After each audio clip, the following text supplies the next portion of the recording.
seorang gadis kecil hidup dalam keluarga yang membenci Tuhan. Ayah, ibu, dan kakaknya sering menghina iman, mencemooh gereja, dan menertawakan orang-orang yang berdoa. Tapi gadis ini berbeda.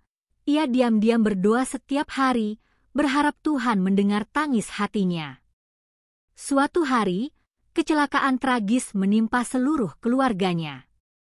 Mobil mereka hancur, dan semua tewas, kecuali satu orang, si gadis kecil yang suka berdoa. Selama tanpa luka, ia menjadi saksi hidup kuasa Tuhan yang nyata. Dari reruntuhan tragedi, ia bangkit bukan hanya sebagai penyintas, tapi sebagai pembawa terang. Inilah kisah nyata yang akan menggetarkan hatimu. Satu anak, satu doa, dan keajaiban yang mengubah segalanya. Jangan lewatkan kisah luar biasa ini. Di sebuah kota besar yang ramai, hiduplah sebuah keluarga kaya raya yang dikenal dengan gaya hidup glamor dan arogan. Kepala keluarga, Pak Handoko, adalah pengusaha sukses yang tidak pernah percaya adanya Tuhan. Ia bahkan sering mengatakan bahwa agama hanya alat manipulasi manusia, dan Tuhan hanyalah ciptaan orang lemah. Istrinya, Bu Rini, juga tidak jauh berbeda. Ia sering mencemooh para tetangga yang rajin ke gereja, menyebut mereka kuno dan tidak mengikuti zaman. Kedua anak mereka, yaitu Kevin dan Rika, tumbuh dalam pola pikir yang sama. Mereka diajarkan bahwa uang dan kekuasaan adalah segalanya, bukan iman atau kebaikan. Namun di tengah keluarga yang keras hati itu, ada satu cahaya kecil bernama Deborah. Ia adalah anak bungsu yang berbeda dari yang lain. Sejak kecil, Deborah punya rasa ingin tahu tentang Tuhan. Ia suka mendengarkan cerita Alkitab dari teman sekolahnya dan diam-diam mulai suka berdoa sendiri sebelum tidur.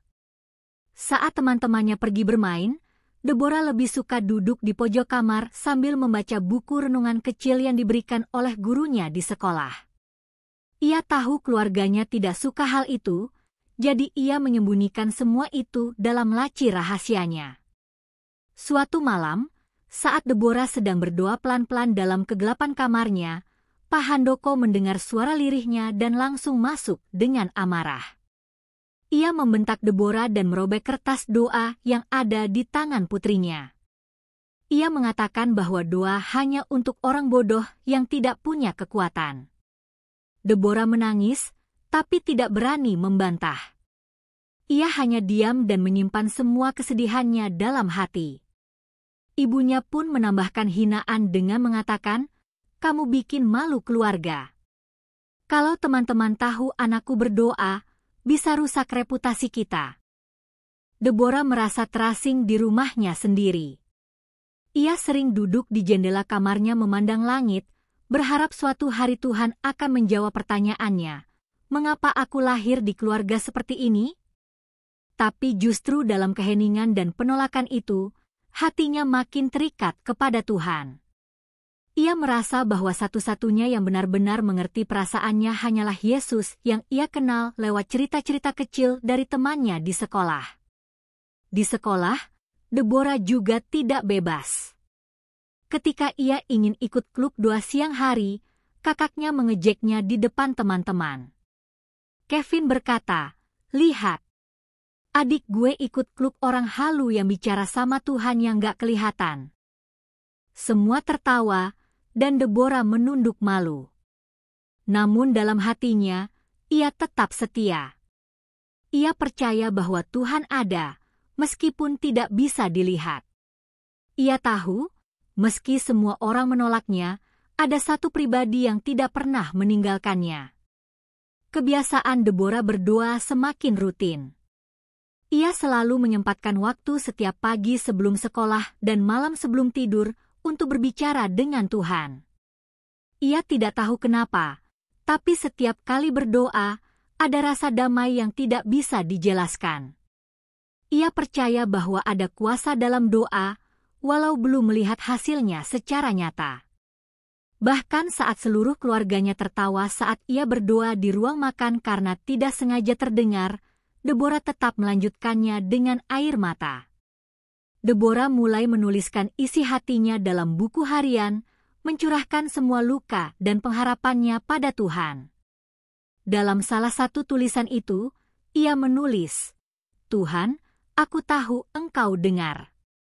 Aku tidak ingin keluargaku celaka. Tolong mereka, sadarkan mereka sebelum terlambat. Ia masih anak kecil, tapi imannya besar. Ia percaya bahwa Tuhan suatu saat akan campur tangan, meski harus lewat jalan yang berat." Hari demi hari, Deborah tetap hidup dalam tekanan. Namun ia tidak goyah. Justru tekanan dari keluarganya membuat doanya semakin sungguh-sungguh. Ia mulai menghafal ayat-ayat Alkitab dan menyelipkannya di buku pelajaran agar bisa membacanya diam-diam di sekolah. Ia hidup dalam ketakutan, tapi juga dalam keyakinan yang tenang. Hatinya tidak pernah hampa karena selalu dipenuhi dengan doa. Keluarganya tidak pernah tahu bahwa anak yang mereka anggap aneh itu justru sedang memperjuangkan keselamatan mereka dalam doa. Mereka sibuk mengejar kekayaan dan hiburan dunia, tanpa sadar bahwa ada badai besar yang akan datang menimpa mereka. Dan Deborah, satu-satunya yang setia dalam iman, sedang dipersiapkan untuk menjadi saksi akan kasih Tuhan yang luar biasa. Di balik senyumnya yang tenang dan kata-katanya yang lembut, tersimpan kekuatan rohani yang luar biasa. Tuhan tidak pernah memilih orang kuat atau terkenal untuk menyatakan kuasanya. Ia memilih hati yang sederhana, seperti Deborah, seorang anak kecil yang berani percaya saat semua orang mengejeknya. Dan kisah ajaib itu akan segera dimulai. Deborah semakin mendalami imannya meskipun tekanan dari keluarganya tidak kunjung reda. Ia tahu tidak boleh membaca Alkitab di rumah, jadi ia menyembunyikan sebuah Alkitab kecil di dalam boneka beruang hadiah ulang tahunnya dulu. Setiap malam, saat semua tertidur, ia membongkar boneka itu dan membaca satu pasal dengan senter kecil yang ia sembunyikan di bawah bantal. Deborah tahu bahwa yang ia lakukan bisa membuatnya dimarahi, tapi hatinya haus akan firman Tuhan. Firman yang dibacanya menjadi penghiburan dan sumber kekuatan saat tidak ada seorang pun yang membelanya. Suatu pagi sebelum berangkat sekolah, Deborah diam-diam duduk di ruang tamu yang masih gelap dan melipat tangan. Ia berdoa agar keluarganya diberi hati yang lembut dan mengenal Tuhan. Ia tidak minta kekayaan, tidak minta hadiah, hanya meminta agar keluarganya tidak binasa. Tapi ketika sedang berdoa, ibunya lewat dan langsung berteriak, "Apalagi kamu?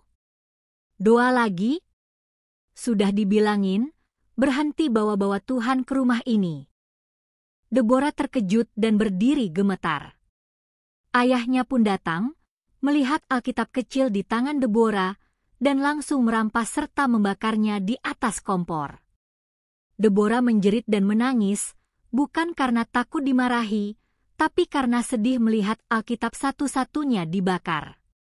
Dalam hatinya ia berteriak, "Tuhan, ampuni mereka. Mereka tidak tahu apa yang mereka lakukan." Kalimat yang pernah ia baca dari Yesus di kayu salib kini keluar begitu saja dari hatinya yang remuk. Ia merasa sendirian, ditolak, dan tidak punya siapa-siapa. Tapi ada sesuatu dalam dirinya yang tidak mau menyerah. Ia merasa bahwa jika ia berhenti berdoa sekarang, keluarganya benar-benar tidak punya harapan lagi. Di sekolah, Deborah menceritakan kejadian itu pada temannya, Siska, yang juga seorang Kristen. Siska dan guru agama mereka memberikan Deborah sebuah Alkitab saku baru, kali ini dibungkus dengan sampul kamus supaya tidak ketahuan. Deborah memeluk buku itu dengan air mata. Ia tahu Tuhan tidak meninggalkannya. Ia tahu bahwa dalam penderitaannya, ia sedang ditarik makin dekat dengan kasih yang sejati. Setiap ayat yang ia baca seakan menjadi suara Tuhan langsung dalam telinganya. Malamnya, Deborah bermimpi aneh. Ia berada di tengah ladang gelap dan mendengar tawa-tawa mengerikan dari berbagai arah. Ia ketakutan dan mulai menangis, tapi tiba-tiba muncul cahaya terang dari langit yang menyinarinya. Dalam cahaya itu terdengar suara lembut namun penuh kuasa berkata, "Tetaplah setia, sebab waktunya akan datang." Deborah terbangun dengan peluh dingin, tapi hatinya tenang. Ia tahu itu bukan mimpi biasa. Ia merasa Tuhan sedang menguatkannya untuk sesuatu yang besar. Sejak mimpi itu, Deborah semakin tekun dalam doanya. Ia mulai berdoa tidak hanya di malam hari, tapi juga dalam hati saat berada di kelas, saat makan, bahkan saat sedang dimarahi. Ia merasa bahwa Tuhan sedang berjalan bersamanya setiap saat. Ia tidak lagi merasa sendiri. Doanya menjadi lebih dalam, lebih dari sekadar permintaan. Doanya menjadi percakapan intim dengan sahabat surgawinya. Ia merasa bahwa satu-satunya tempat yang aman adalah dalam hadirat Tuhan. Ayah dan ibunya mulai curiga kenapa Deborah tetap terlihat tenang meski terus dimarahi. Mereka menganggap Deborah aneh dan keras kepala. "Anak ini kerasukan kali," kata ibunya suatu hari. Tapi Deborah tidak membalas. Ia hanya masuk kamar, menutup pintu, dan menangis sambil berdoa. Ia tahu bahwa dirinya hanya anak kecil, tapi ia percaya bahwa Tuhan tidak melihat usia, Tuhan melihat hati. Dan hatinya, meski penuh luka, tetap tertuju pada Tuhan. Kevin dan Rika juga semakin sering mengejeknya. Suatu kali, Kevin sengaja membuang kertas renungan yang ditulis Deborah ke dalam WC. Rika menirukan gaya Deborah saat berdoa dan merekamnya, lalu memutar videonya saat makan malam untuk ditertawakan seluruh keluarga. Tapi semua itu tidak mematahkan Deborah. Ia justru merasa lebih kuat, seolah-olah setiap hinaan adalah ujian untuk mengukur seberapa jauh ia rela percaya pada Tuhan yang tak terlihat.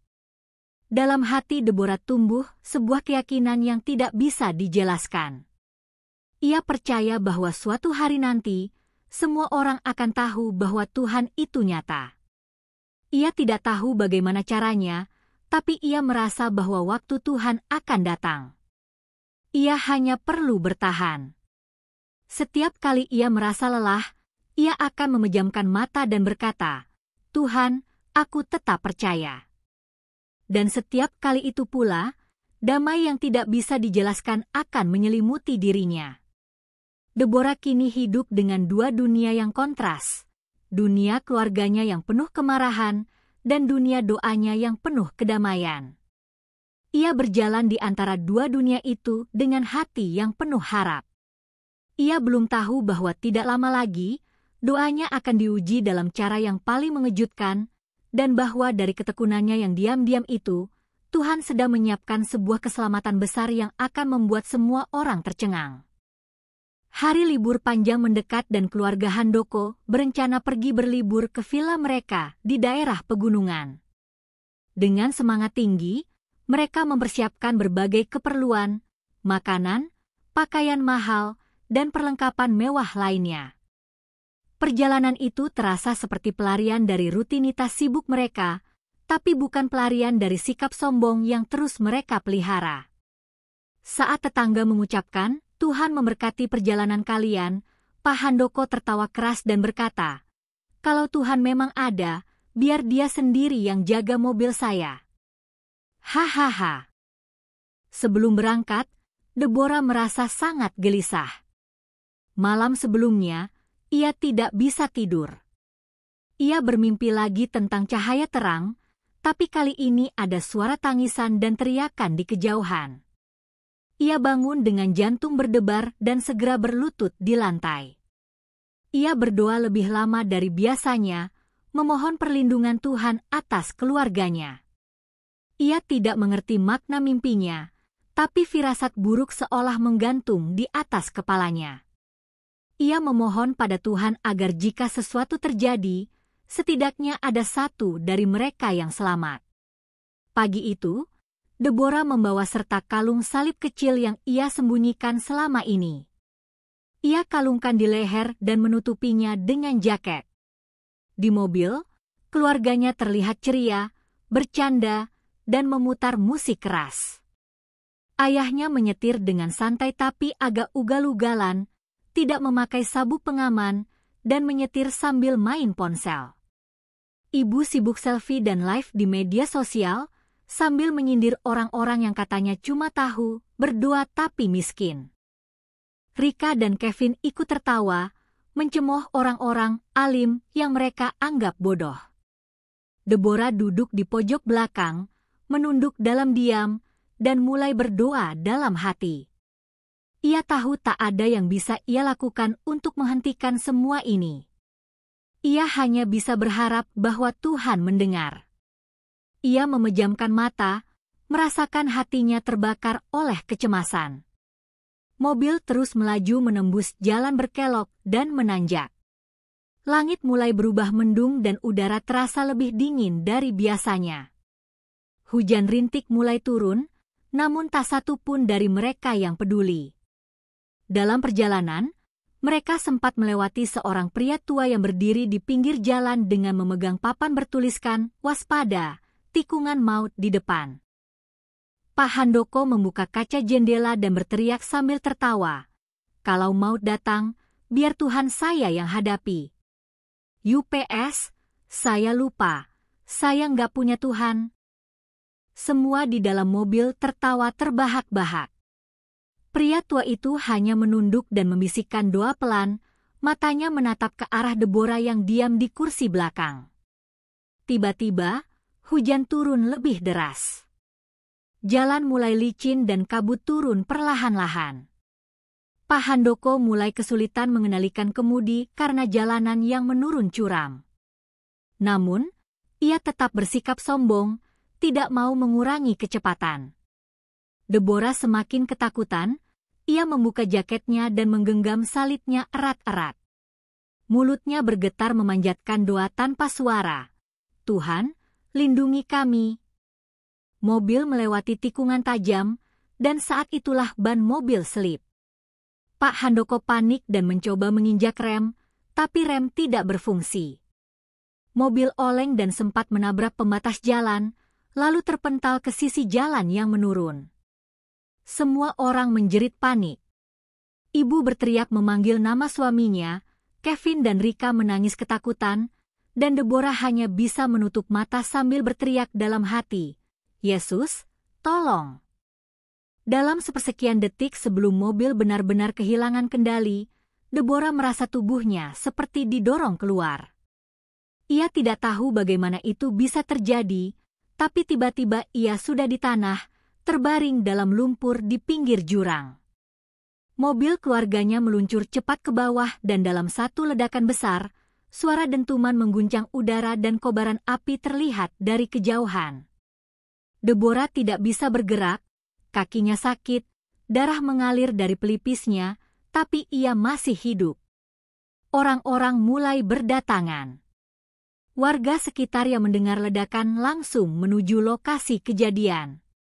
Mereka menemukan Deborah tergeletak di rerumputan, satu-satunya yang selamat dari kecelakaan mengerikan itu. Seorang ibu muda mengangkat Deborah sambil berkata, "Puji Tuhan, anak ini masih hidup." Namun Deborah hanya bisa menangis, menatap api yang melalap mobil keluarganya. Semua sudah terlambat. Semua doa yang ia panjatkan ternyata bukan untuk mencegah bencana, melainkan untuk menyelamatkan dirinya dari maut. Dan di saat semua tampak gelap, satu hal menjadi terang, doanya tidak pernah sia-sia. Tuhan telah menjawab, bukan dengan cara yang ia harapkan, tapi dengan cara yang hanya bisa dilakukan oleh pribadi yang tahu akhir dari segala permulaan. Deborah dibawa ke klinik terdekat oleh warga yang menolong. Tubuhnya penuh luka dan memar, tapi dokter berkata bahwa ia selamat dari kejadian yang bisa saja merenggut nyawanya. Di ruang perawatan kecil dengan dinding yang lusuh, Deborah berbaring dengan pandangan kosong. Air matanya tidak berhenti mengalir, bukan karena rasa sakit fisik, melainkan karena hatinya yang hancur.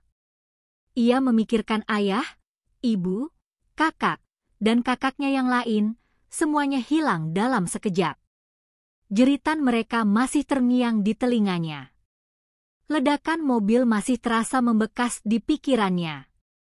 Ia ingin percaya bahwa itu hanya mimpi buruk, tapi kenyataan terlalu pahit untuk dibantah. Petugas kepolisian datang malam itu juga, membawa kabar pasti yang ditakutkan. Tidak satu pun dari anggota keluarganya yang ditemukan dalam keadaan hidup. Mereka menyampaikan dengan hati-hati, tapi Deborah sudah tahu jawabannya bahkan sebelum mereka membuka mulut. Seorang ibu warga yang menemukannya memeluknya sambil menangis.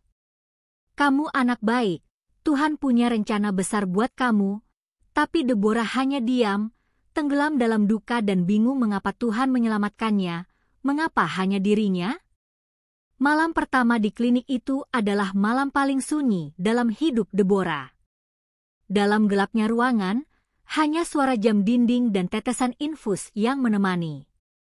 Tapi di tengah kesunyian itu, Deborah mulai berbicara lagi kepada Tuhan. Kali ini bukan dengan kata-kata permohonan, tapi dengan tangisan dan pertanyaan. "Kenapa aku, Tuhan? Kenapa mereka tidak selamat juga?" Tapi meski tak ada suara terdengar dari langit, ia merasakan sesuatu yang tak bisa dijelaskan, sebuah pelukan yang menenangkan jiwanya. Ia merasa Tuhan sedang duduk di samping ranjangnya. Esok harinya, berita kecelakaan itu menyebar ke seluruh kota. Banyak orang terkejut, terutama para tetangga yang dulu sering dihina oleh keluarga Deborah. Tapi mereka tidak menanggapi dengan kebencian. Justru, banyak yang datang menjenguk Deborah, membawakan makanan, pakaian, dan pelukan. Mereka berkata bahwa mereka selama ini diam-diam tahu bahwa Deborah berbeda. "Kamu anak yang punya cahaya, Deborah. Tuhan jaga kamu karena kamu satu-satunya yang berseru padanya," ucap seorang ibu tua yang dulu sering dilecehkan oleh Bu Rini. Deborah dipindahkan ke rumah singgah milik gereja karena ia kini menjadi anak yatim piatu. Di sana, ia disambut hangat oleh para pelayan Tuhan dan anak-anak lain yang juga berasal dari latar belakang sulit. Tapi Deborah tidak seperti mereka. Ia bukan hanya korban, tapi saksi hidup kuasa Tuhan. Anak-anak lain memandangnya dengan kagum. "Kamu diselamatkan karena suka doa, ya?" tanya seorang anak laki-laki polos. Deborah hanya tersenyum tipis dan mengangguk. Dalam hatinya, ia sadar bahwa kehidupannya sekarang bukan lagi miliknya sendiri. Ia hidup karena suatu maksud yang lebih besar. Di rumah singgah itu, Deborah mulai sembuh, bukan hanya tubuhnya, tapi juga hatinya. Ia mulai menceritakan kisahnya sedikit demi sedikit kepada anak-anak lain. Ia mulai membaca Alkitab dengan suara lantang setiap pagi. Ia mulai mendoakan teman-temannya satu persatu. Kehidupan yang dulu ia jalani dalam sembunyi, kini berubah menjadi terang yang dibagikan kepada banyak orang. Tidak ada lagi rasa takut. Tidak ada lagi malu. Kini semua orang tahu siapa Tuhan yang selama ini ia sembah dalam diam. Gereja lokal tempat ia tinggal mengundangnya untuk memberikan kesaksian di hadapan jemaat. Meski masih muda, Deborah berdiri di mimbar dengan suara gemetar tapi tegas. Ia menceritakan bagaimana Tuhan melindunginya, bagaimana doa-doa kecilnya yang dulu diremehkan ternyata menjadi penyelamat nyawanya. Jemaat menangis mendengar cerita itu. Beberapa bahkan mengaku bahwa mereka mulai meremehkan kekuatan doa. Kesaksian Deborah menjadi titik balik bagi banyak orang yang mulai kehilangan iman mereka. Sejak saat itu, Deborah menjadi inspirasi bagi anak-anak dan remaja di kota itu. Ia sering diundang ke sekolah-sekolah dan kelompok pemuda untuk membagikan kisahnya. Ia tidak berbicara sebagai orang pintar atau tokoh hebat, tapi sebagai seorang anak kecil yang dipelihara oleh tangan Tuhan. "Saya bukan siapa-siapa," katanya di tiap akhir kesaksian. "Saya hanya anak kecil yang percaya bahwa Tuhan itu nyata, dan ternyata Dia memang nyata." Namun, dalam kesendiriannya, Deborah tetap merindukan keluarganya. Ia masih menangis diam-diam saat mengingat senyum ibunya, gurauan kakaknya, dan bahkan kemarahan ayahnya. Tapi kini, air mata itu tidak lagi dipenuhi kesedihan. Ada pengampunan yang mengalir di sana. Ia tahu, mungkin keluarganya tidak punya waktu untuk bertobat, tapi ia percaya bahwa Tuhan tahu isi hati setiap manusia sampai akhir. Ia percaya bahwa doanya tidak hanya menyelamatkannya secara fisik, tapi telah menjadi benih yang tertanam untuk rencana besar Tuhan di masa depan. Dalam malam-malam doanya yang baru, Deborah tidak lagi bertanya, "Kenapa?" Ia kini hanya berdoa, "Tuhan, terima kasih. Jadikan hidupku berguna untuk MU." Dan setiap kali ia mengucapkan doa itu, hatinya kembali hangat. Ia tahu bahwa sekalipun ia kehilangan semua yang ia miliki, ia tidak pernah kehilangan Tuhan. Waktu terus berjalan, dan Deborah semakin dikenal sebagai gadis kecil yang selamat karena kekuatan doa. Namun ketenaran itu tidak membuatnya sombong. Justru, ia semakin rendah hati dan rajin dalam doanya. Ia tidak pernah melewatkan satu malam pun tanpa bersujud kepada Tuhan, bersyukur atas keselamatan yang telah diberikan padanya. Kini ia tidak hanya berdoa untuk dirinya, tapi juga untuk orang-orang yang datang padanya membawa luka, kegelisahan, dan harapan. Ia tahu, seperti dirinya dulu, banyak orang diam-diam butuh Tuhan, tapi takut mengakuinya. Setiap hari Minggu, Deborah ikut dalam pelayanan gereja. Ia mulai menyanyi di tim pujian, kadang membantu guru sekolah minggu, bahkan sempat diajak mengikuti pelayanan ke desa-desa. Dalam setiap perjalanan itu, ia menceritakan kembali kisah hidupnya, tidak dengan kebanggaan, tapi dengan kasih. Ia selalu menekankan bahwa yang menyelamatkannya bukan karena ia lebih baik dari keluarganya, tapi karena ia percaya. Kata-katanya selalu sederhana, tapi setiap kalimat membawa kuasa yang mengguncang hati siapapun yang mendengarnya. Di suatu kebaktian remaja, ada seorang anak laki-laki yang duduk di pojokan dan menangis terseduh. Setelah ibadah usai, ia menghampiri Deborah dan berkata lirih, "Kak, saya mau kenal Tuhan kayak kakak." Ternyata anak itu hidup dalam keluarga yang mirip dengan latar belakang Deborah, orang tua yang membenci gereja, rumah yang penuh cemoohan terhadap iman. Deborah menggenggam tangannya dan berkata, "Kamu tidak sendiri. Tuhan dengar setiap doamu, bahkan yang kamu ucapkan tanpa suara." Dari pertemuan itu, anak itu mulai rajin datang ke gereja secara diam-diam. Pelayanan Deborah tidak hanya berdampak pada teman-teman sebayanya, tapi juga orang dewasa. Banyak orang tua yang dulu kehilangan semangat iman mereka, kini mulai kembali membaca Alkitab karena kisah Deborah. Bahkan seorang mantan pendeta yang sempat kecewa dan meninggalkan gereja, menangis saat mendengar kesaksiannya dan kembali melayani. Semua itu bukan karena kepintaran Deborah, tapi karena kuasa Tuhan yang nyata dalam hidupnya. Doa-doanya menjadi jembatan antara hati manusia dan hadirat Allah. Suatu hari, Deborah mendapat undangan khusus dari sebuah stasiun televisi lokal untuk tampil dalam acara rohani. Mereka ingin menayangkan kisahnya sebagai inspirasi.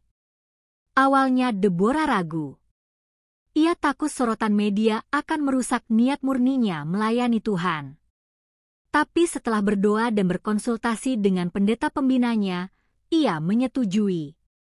Saat tampil di acara itu, Deborah tampil sederhana, mengenakan pakaian biasa dan membawa Alkitab kecil yang dulu ia selamatkan. "Saya di sini bukan untuk dipuji," katanya, "tapi untuk membuktikan bahwa Tuhan hidup."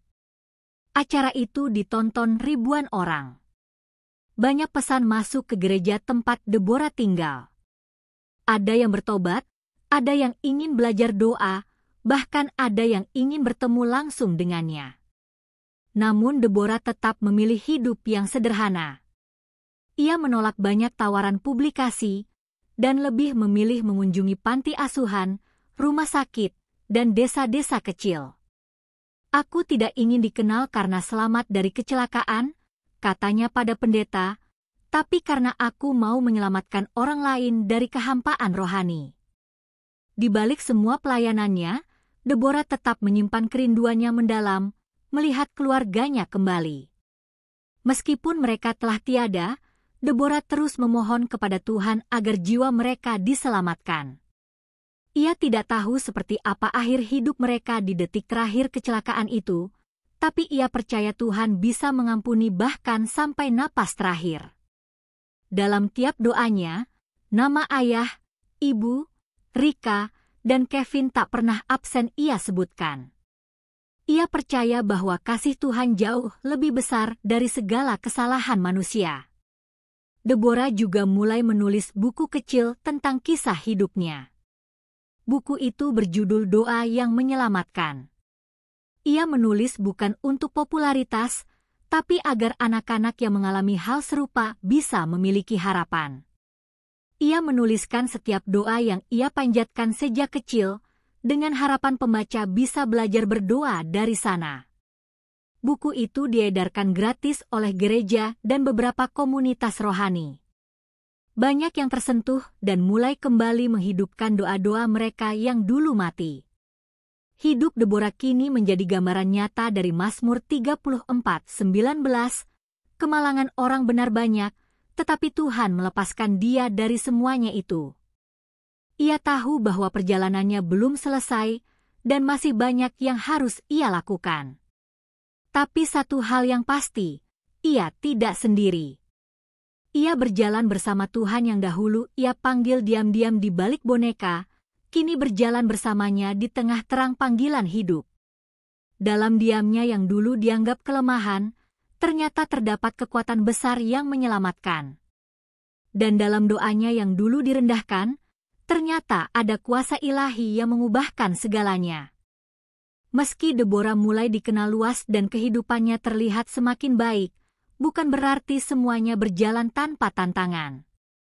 Kehidupan barunya justru membawa ujian yang lebih berat. Banyak orang mulai mempertanyakan kesungguhannya. Ada yang menyebut bahwa kisahnya terlalu dilebih-lebihkan. Bahkan ada yang menuduhnya mencari perhatian lewat cerita menyedihkan. Gosip-gosip itu menyebar pelan tapi pasti, terutama dari kalangan yang iri akan pengaruh rohaninya yang mulai tumbuh. Namun Deborah memilih diam. Ia tahu bahwa tidak semua orang akan mengerti perjalanan imannya. Pada suatu hari, seorang pria dari masa lalu keluarganya datang ke gereja. Namanya Pak Damar, mantan rekan bisnis ayahnya yang pernah menjadi korban kecurangan Pak Handoko. Ia datang bukan untuk menuntut, melainkan untuk melihat langsung gadis kecil yang katanya kini menjadi hamba Tuhan. Tatapannya dingin saat pertama kali melihat Deborah. "Kamu anak Handoko?" tanyanya dengan nada getir. Deborah mengangguk pelan. "Orang tuamu menghancurkan hidupku. Tapi kamu di sini mengajarkan tentang Tuhan," katanya sinis. Deborah terdiam, air matanya menetes. "Maafkan ayahku, Pak," ucapnya lirih. "Aku tidak bisa mengubah masa lalu, tapi aku ingin hidup benar hari ini." Pertemuan itu membuat Deborah kembali teringat betapa buruknya perilaku keluarganya dahulu. Luka lama yang belum benar-benar sembuh kembali terasa nyaring. Tapi daripada tenggelam dalam rasa bersalah, Deborah semakin giat dalam pelayanannya. Ia tidak ingin orang lain merasakan luka yang sama. Ia mulai membuka kelompok kecil doa untuk anak-anak dari keluarga bermasalah. Dalam kelompok itu, mereka bisa menangis, berdoa, dan belajar menerima kasih Tuhan tanpa takut dihakimi. Namun masalah lain datang. Salah satu anak dari kelompok kecil itu mengalami pelecehan dari orang tuanya sendiri. Ia menangis dan meminta tolong pada Deborah. Peristiwa itu membuat Deborah harus berhadapan langsung dengan keluarga si anak dan juga pihak berwenang. Banyak tekanan datang. Beberapa orang tua mulai khawatir dan mencurigai kelompok kecil yang dibentuk Deborah. Ia bahkan dipanggil oleh dinas sosial dan hampir diminta menghentikan kegiatannya. Tapi ketika kebenaran terbukti dan anak itu berhasil diselamatkan, orang-orang mulai membuka mata bahwa pelayanan Deborah bukan sekadar cerita, tapi benar-benar memberi dampak. Gereja pun memberikan dukungan penuh. Mereka membantu membentuk sebuah pelayanan resmi bernama Doa untuk yang Terluka, dengan Deborah sebagai pembina utama. Ia masih muda, tapi bijak melebihi usianya. Banyak relawan mulai bergabung, dan beberapa mantan anak yang pernah ditolongnya pun ikut melayani. Mereka mengunjungi rumah-rumah, sekolah, bahkan rumah tahanan anak. Dalam setiap pelayanan itu, Deborah selalu mengulang satu kalimat, Tuhan tidak pernah tidur. Dia dengar setiap tangisanmu, bahkan sebelum kamu sempat bersuara. Namun dalam hatinya, Deborah tetap merindukan sesuatu yang belum ia miliki sejak kecelakaan itu, keluarga. Meskipun ia sudah menganggap para anak binaannya seperti saudara, tapi kehampaan akan kasih orang tua tak bisa sepenuhnya dihapus. Setiap kali ia melihat anak-anak kecil dipeluk oleh ibu mereka, hatinya terasa kosong. Ia menangis diam-diam di tengah malam, meminta kepada Tuhan, kalau boleh, Tuhan, beri aku keluarga baru. Seseorang yang bisa memelukku dan berkata aku anak yang dicintai. Doa itu dijawab dengan cara yang tak ia duga. Pendeta dan istrinya yang telah lama membimbingnya, akhirnya memutuskan untuk mengadopsi Deborah secara sah. Mereka tidak punya anak kandung, dan selama ini telah menganggap Deborah seperti anak sendiri. Saat berita itu disampaikan, Deborah tidak bisa berkata apa-apa selain menangis dan memeluk mereka. Tuhan telah memberinya keluarga baru, bukan karena darah, tapi karena kasih. Kini ia memiliki rumah, bukan hanya tempat tinggal, tapi tempat di mana hatinya bisa beristirahat dengan damai. Di rumah barunya itu, Deborah kembali membangun mezbah doa pribadi. Ia tetap melanjutkan kebiasaannya, berdoa di pagi hari sebelum matahari terbit, membaca Alkitab, dan memuji Tuhan dalam kesunyian. Tapi kini, ia tidak sendiri. Di ruang tamu, ada foto keluarga baru yang memeluknya, dan di meja belajar, ada Alkitab warisan dari pendeta yang ia anggap ayah rohani. Di balik semua luka dan ujian, Tuhan telah menenun hidup Deborah dengan keindahan yang tak bisa dibayangkan manusia. Satu malam, ia berdiri di jendela kamarnya, menatap bintang dan langit malam yang sunyi. Ia membisikkan doa, Tuhan, aku siap. Kirim aku kemanapun Engkau mau. Hidupku bukan milikku lagi, tapi milik MU sepenuhnya. Ia tahu perjalanan belum selesai. Ujian akan tetap datang, dan tantangan akan selalu ada. Tapi kini ia tidak gentar.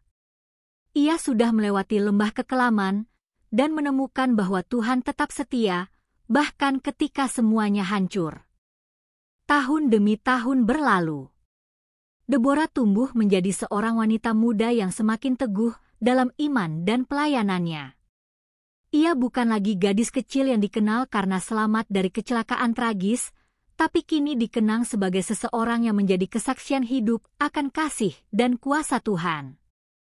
Pelayanannya berkembang menjadi yayasan resmi yang membantu anak-anak korban kekerasan, mengedukasi keluarga, dan membentuk komunitas doa di berbagai kota. Tapi di balik segala kesuksesan rohani itu, Deborah tetap sama, rendah hati, lembut hati, dan rajin berdoa. Ia sering diundang ke luar kota, bahkan luar negeri, untuk berbicara dalam konferensi rohani dan seminar iman. Tapi setiap kali ia berdiri di panggung, ia tidak pernah memuliakan dirinya sendiri. Ia selalu memulai dengan kalimat, "Saya hanya seorang anak biasa yang dulunya dianggap tidak penting, tapi diselamatkan karena doa." Ceritanya selalu menggetarkan hati, bukan karena tragedinya, tapi karena keteguhannya untuk tidak menyimpan dendam, tidak menyerah, dan terus hidup dalam pengampunan serta pengharapan. Di suatu acara besar di Jakarta, Deborah memberikan pidato di depan ribuan orang dari berbagai bangsa. Ia menceritakan bagaimana Tuhan menjamah hidupnya sejak kecil, bagaimana keluarga yang dulu menghina Tuhan kini menjadi pelajaran besar dalam hidupnya. "Saya tidak pernah membenci mereka," ucapnya, "karena lewat luka dari mereka, saya justru menemukan Tuhan yang menyembuhkan." Banyak orang menangis, berlutut, dan kembali menyerahkan hidup mereka kepada Tuhan hari itu. Bahkan para pendeta senior memuji kebijaksanaan dan kedalaman rohaninya yang melampaui usia. Namun di balik kesibukannya, Deborah tetap menjaga kehidupan rohaninya secara pribadi. Ia tidak ingin pelayanannya menjadi rutinitas kosong. Ia tetap bangun pagi untuk berdoa, tetap membaca firman Tuhan secara pribadi, dan tetap melayani anak-anak kecil yang butuh kasih. Suatu kali, seorang anak perempuan yatim piatu memeluknya sambil berbisik, "Kak Deborah, kamu seperti mama yang aku doakan tiap malam." Deborah menangis dan berkata, "Tuhan memang mendengar setiap doa, bahkan doa dari hati yang paling kecil sekalipun." Deborah juga mulai menulis renungan harian, membagikan firman Tuhan dengan bahasa sederhana namun menyentuh. Tulisan-tulisannya menyebar ke berbagai komunitas online dan dicetak dalam bentuk buku. Banyak orang mengatakan bahwa setiap tulisannya seperti jawaban atas pergumulan mereka. Ia tidak hanya berbicara tentang mujizat, tapi juga tentang kesetiaan dalam penderitaan, tentang percaya saat tidak melihat, dan tentang kasih Tuhan yang tak pernah meninggalkan. Suatu malam di rumah kecil barunya yang dipenuhi foto anak-anak pelayanan dan lukisan-lukisan tangan dari mereka, Deborah duduk merenung. Ia melihat ke salib kayu kecil yang dulu ia selamatkan dari reruntuhan kecelakaan. Tangannya menyentuh salib itu dengan lembut. "Dulu aku cuma anak kecil yang sembunyi di balik boneka sambil berdoa," bisiknya. "Tapi Engkau dengar, ya Tuhan. Dan sekarang, aku berdiri karena doa itu."